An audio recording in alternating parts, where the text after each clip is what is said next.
Hello everyone, and welcome to another episode of the Daily Gwei Refuel, where I recap the latest news in the Ethereum ecosystem. I'm your host, Anthony Sassano, and today's the 26th of November, 2021. Alright everyone, let's get into it. So, thank you everyone for your well wishes yesterday for the 1 year anniversary of the Daily Gwei Refuel.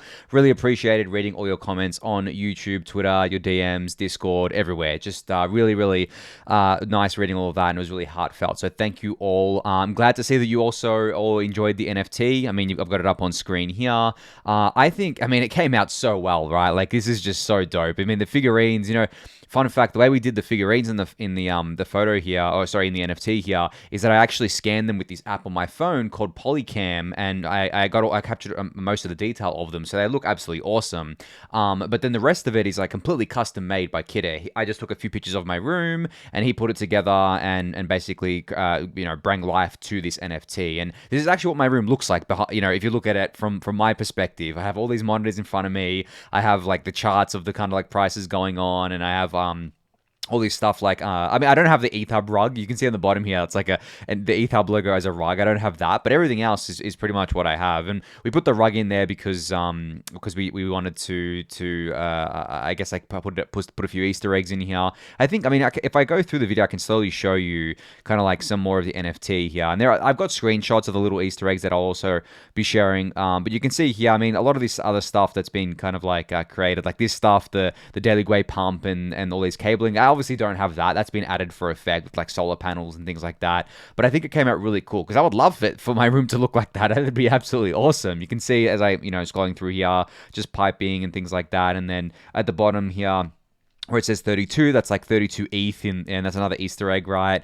I just think it came out absolutely awesome, and it's just, I can't wait to kind of like have this as an NFT and immortalized of this room. So yeah, very much looking forward to getting this going. I had a few questions around what's going to be the process of minting this. So as I said, minting is going to go live on December 6th. We haven't decided on a price point yet, and as I've stated here, most of the proceeds are going to Ethereum core devs. So it's kind of like for me, it's kind of like I want to be able to give as much money to the core devs as possible, but I also kind of like want to keep it at an accessible price for people. I will be doing it at layer 1. We will be doing the minting at layer 1 via the Mirror platform. We could do it at layer 2, but I feel like there's two major reasons why I don't really feel like doing it at layer 2.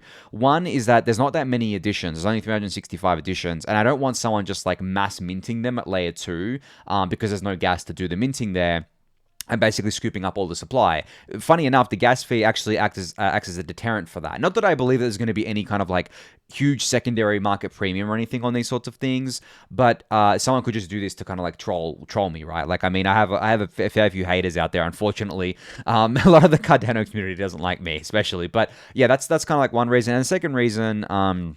For doing it at layer 1 is that I think it just like, I don't know, it kind of like integrates better with like everything that we know and use on layer 1, right? Like OpenSea and kind of all the NFT tracking tools and everything like that.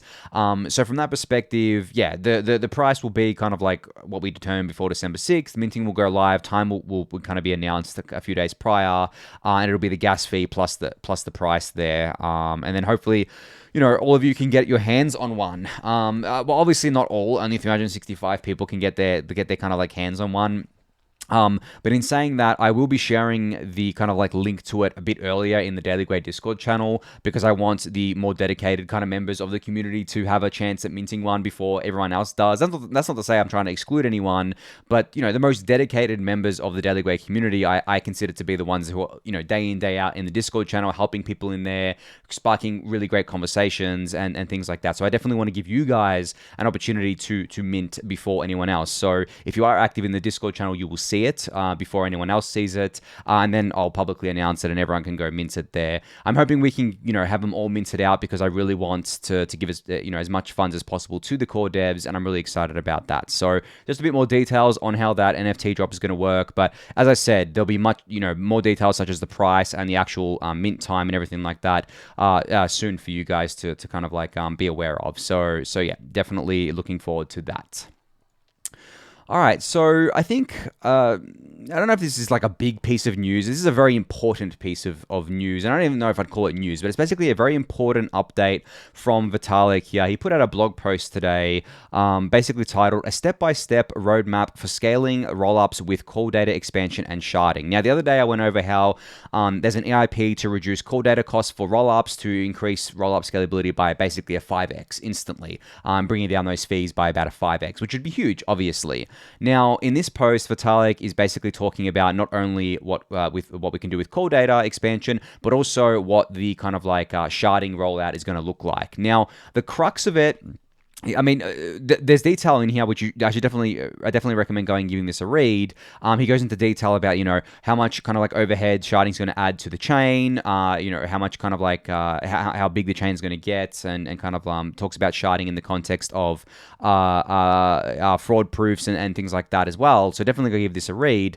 But the high level theme here is that I think what Vitalik is saying is that he would, and this is something that I've thought about a lot. It's like he would like to see sharding rolled out very progressively. So essentially, you would start with an initial shards of, instead of 64, you would start with something like 4 shards, right? And then as those fill up, you keep adding more. Because there's no point adding 64 shards if there's no capacity to use them. This is going back to my argument the other day about how there's kind of like the myth around an infrastructure phase where, you put all this infrastructure out there, you pay to put all this infrastructure out there and you have it all there and no one's using it. So what's the point at the end of the day? So progressively adding more shards over time as they are needed to the network through kind of like network upgrades and stuff like that seems like the more pragmatic approach from both kind of like the chain size, security, stability of the chain, all those sorts of things. Because the chain right now can easily handle 64 shards based on how many validators are online right now. So that's not an issue, but it's more about the fact of why do 64 when we don't need it right now, right? Like it depends, once those kind of like 4 fill up, or once kind of like even 2 of them fill up, right, and the fees start getting high on the shards because everyone's competing for shard space, then we can kind of like start adding more, right, progressively as time goes on. And it could even be done in a way where it doesn't even require a network upgrade. It's kind of like a soft signaling thing, or a kind of like a client setting or something like that, which once the majority of clients have agreed to add another shard, quote unquote, it could be done. I'm not sure if that's the path they're going to take. I'm not even sure if that's possible. It sounds like it should be possible because you could have like dormant shards, for example, where you have, for example, say you have like 64 shards and 60 of them are dormant, and you have 4 active shards. And then instead of having to do a network upgrade to wake up the other ones, you can progressively wake them up by having all the clients or the validators, the majority, 2/3 of them, signal and say, hey, we need more kind of capacity. And then it could work the other way as well. Like if for some reason we don't need as much capacity, we can basically put those shards back into kind of like an archive mode or a dormant mode. But that would probably be more of a long-term thing and dependent on if people needed access to those shards or not. So yeah, there's a lot of that stuff going on there, and Vitalik puts it well in his blog post and explains it quite well. So definitely go give this a read. But this is super important stuff. I think, what I've noticed since Suzu's tweet over the weekend, and it's only been like 6 days, and I mentioned it yesterday, but I have definitely noticed not only a sentiment shift towards Ethereum, ZK rollups, more people hearing about rollups, but also I've noticed the kind of like Ethereum core devs be more public, especially Vitalik, more public about what I've been talking about on the kind of like refuel for quite a while, and that's basically, how powerful rollups are and how we can make them even better through layer 1 scalability. Because it's all well and good for me to talk about it, but my social kind of capital, my social signaling is worth much less than Vitalik's.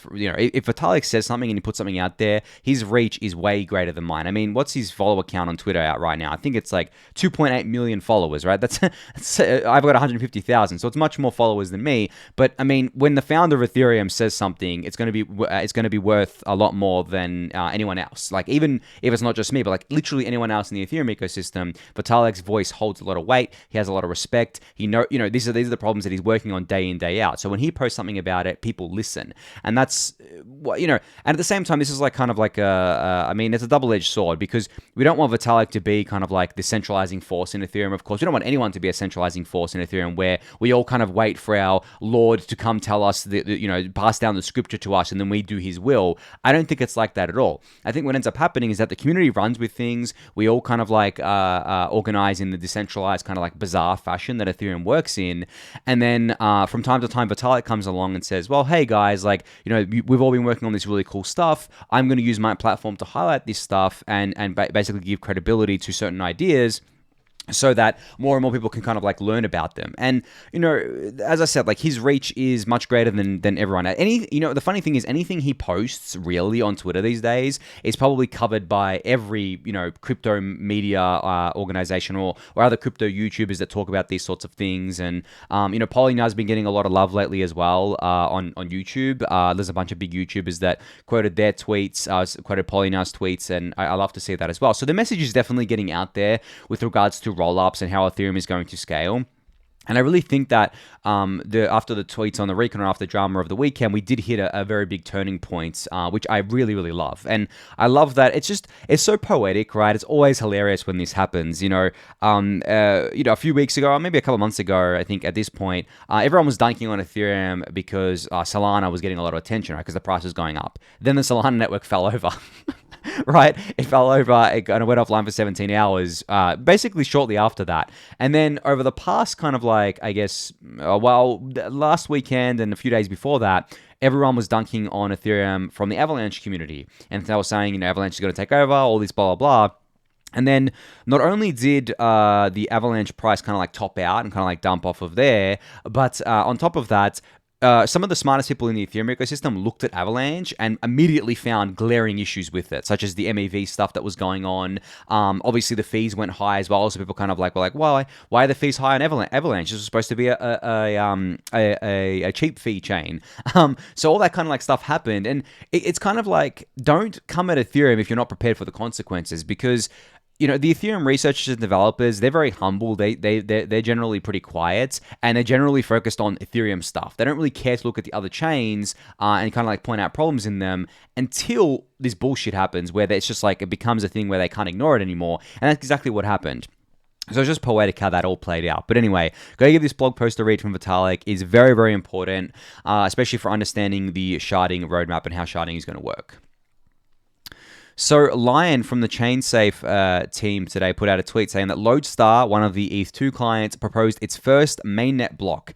This means that we now have 5 mainnet ETH2 clients, which is absolutely awesome, right? So Lodestar joins an amazing rank of other amazing ranks of other clients such as Prism, Lighthouse, Teku, and Nimbus. Lodestar is a 5th. I think there's a 6th out there that may or may not make it to mainnet. There were originally, I think, like 8 of them, but only 4 made it to mainnet for the Beacon Chain launch, but now we have 5 on mainnet, which is absolutely awesome to see. I haven't checked how the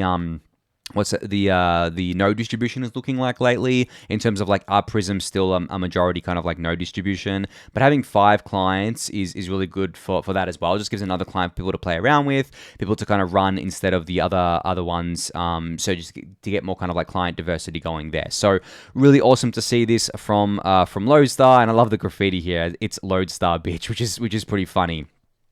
So yeah, this was their first mainnet block proposed by a Lodestar client.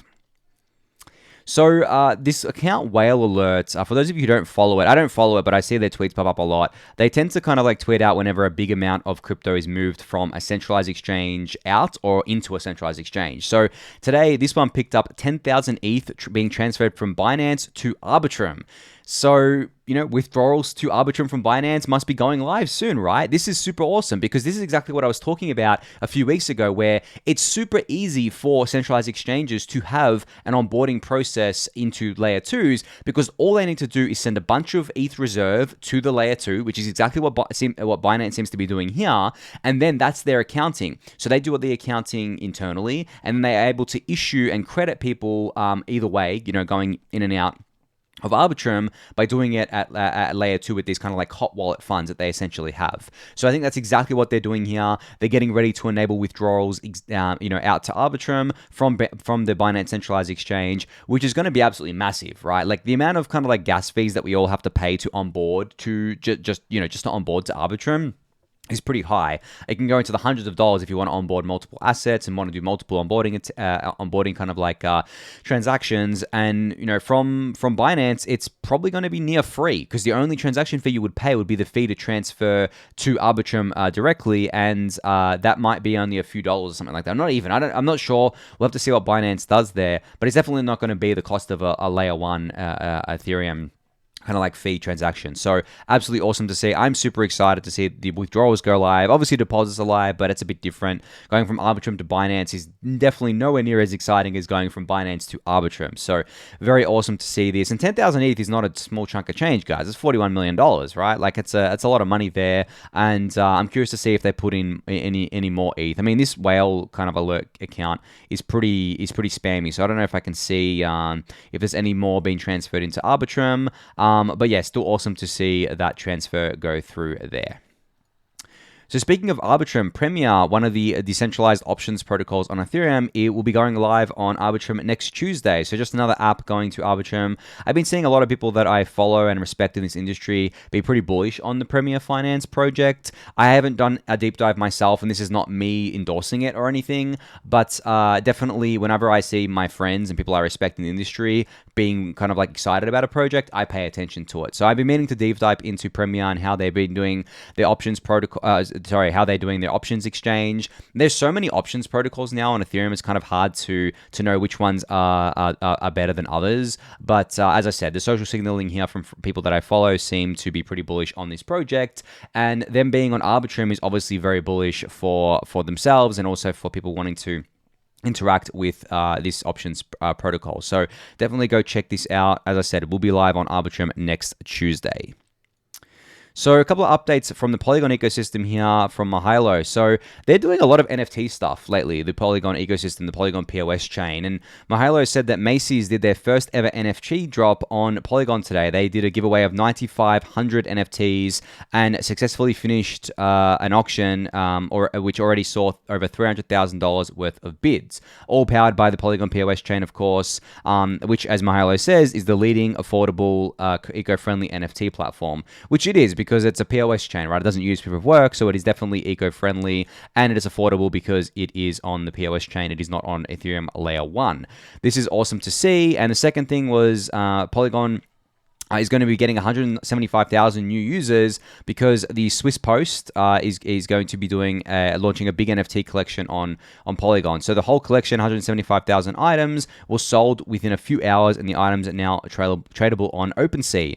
You know what I find really cool and really interesting is that OpenSea is only live on two platforms right now. It's Ethereum Layer 1 and the Polygon POS chain. And I think this has been a really big deal and a really big driver of the Polygon POS chain's kind of like traffic for NFTs, because we all know there's other platforms right now for NFTs like Immutable X, for example, but they don't have OpenSea or an OpenSea like marketplace yet. They do have a marketplace you can trade in now, but it's nothing like OpenSea, and there's no kind of brand power behind that. So it's been very interesting to see how well their OpenSea integration has worked out for Polygon, and I'm curious to see when OpenSea will go on other kind of like chains and L2s and things like that. They may go to other chains like Avalanche or any, like, I don't know about BSC, but like they may go to other EVM chains, but I'm curious to see where they deploy to next. But yeah, it's still awesome to see that all be active on Polygon. And I mean, the funny thing is that there's a lot of NFTs on Polygon, and because the fees are so cheap, and this goes back to what I was saying earlier about how the fees can actually act as a kind of like a positive thing on Ethereum Layer 1 for NFTs.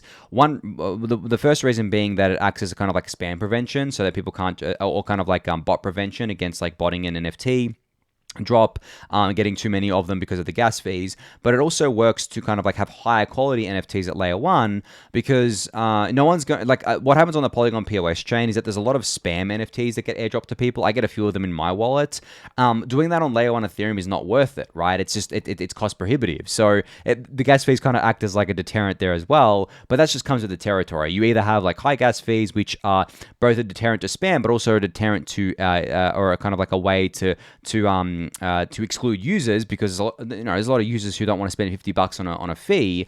And then on the other side, like you have the benefits of the cheap fees on Polygon POS, and more people can do more stuff with NFTs. So really cool to see that, and really cool to see Polygon make headways with their NFT kind of like integrations here. So I missed this tweet from the other day from Lodestar, but he linked it to me today, so I kind of like retweeted it and wanted to talk about it on the Refuel.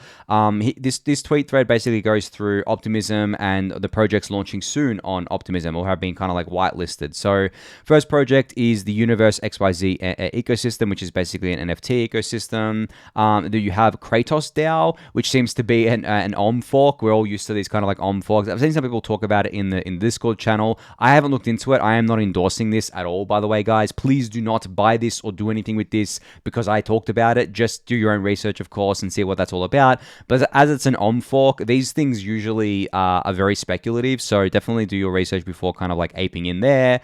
Pika Protocol, which is apparently a perpetual exchange with leverage. I haven't heard of this before. This is the first time I had heard of it from this thread, so really cool to see that there's projects that even I'm not even hearing of launching straight on layer 2. So it's live right now, but in beta mode. There's WePiggy.com, which is apparently is a multi-chain lending platform that also just launched. They're on Arbitrum as well. Really cool to see that. There's Greenwood Labs here, which is a loan aggregator that dynamically shifts your loan to the protocol with the lowest interest rate. That's pretty interesting. They're live on Ethereum, going live on Arbitrum and Optimism soon. A few more here, like Polynomial. You have Perpetual Protocol, launching on L2 soon. They've been on XDive, which has been kind of like quite nice for them. Then you can obviously jump between Arbitrum and Optimism using Hot Protocol, which is where Lodestar kind of works at. Thales, which is part of the Synthetics ecosystem, will be launching on Optimism soon. You have Mean Finance, which I've talked about before on the Refuel, where it's a tool that allows you to DCA into any asset with any ERC20 or ETH. This is cool. You know why this is cool? Because DCAing, right? If you want to DCA in $50 a day, doing that on Ethereum L1 right now doesn't work because you'd be paying $50 fees to DCA in on chain, right? Unfortunately, you're better off doing it on a centralized exchange. But by doing it on Optimism, you're not paying $50 in fees. You may pay $4 or $5, but still, it's much less, and that's only going to get only going to get cheaper over time. And then finally, there's Alien Protocol, which is also part of the synthetics ecosystem. And this describes itself as a deal coordination protocol, which will be going live on Optimism soon as well. So yeah, a lot of cool projects here that you can check out. I'll link this in the YouTube description for you to kind of dive deeper into. But I don't expect any one person to be able to keep track of all the projects launching on layer 2s going forward, just like we can't all keep track of what's launching on layer 1. I do my best to, but every other day there are new projects that I've never heard of before that somehow got to like hundreds of millions of dollars of market cap, all this TVL, and I just see it and I'm like, okay, where did this come from? It's just, there's so much happening. It's basically become, keeping up with Ethereum layer 1 and layer 2 as well has basically become like trying to keep up with the internet. You can't. There's just too much happening, and it's only going to get more crazy from here. So definitely go check out all the projects linked in this thread. All right, so Zapper announced yesterday that they have reached 1 million monthly active users, and they surpassed $10 billion in total transaction volume, and now have over 100,000 followers on the Bird app. The Bird app obviously being a Twitter. So 1 million monthly active users. This is awesome because, as I've said to you guys before, I'm always on the lookout for ways to measure the kind of like active users of the crypto ecosystem in a Sybil-resistant way, or in a way where it doesn't actually make sense to game it. So MetaMask announced that they had like 15 million monthly active users, or more than 15 million. I think it was up to 20 million or something like that recently. But, there could be people that are using the MetaMask mobile wallet and also using the MetaMask kind of like desktop wallet, and those things count as unique active users. So if you were to discount the 20 million number by half, because of those instances, or because of people having like one on their laptop, one on their kind of desktop, there are lots of these kind of like things happening here. Or for people who just like got into crypto 1 month and then just got out of it and won't come back, you could maybe say there's 10 million at least, which is still obviously a huge number, right? That's absolutely massive number. But MetaMask covers not just Ethereum, but all the EVM compatible chains, whether they be layer 2s or side chains. But then you look at Zapper, which is not a wallet, right? It is an interface to keep track of your wallets and keep track of your funds. You can obviously zap in and zap out of things through there, and they've got a bunch of integrations happening.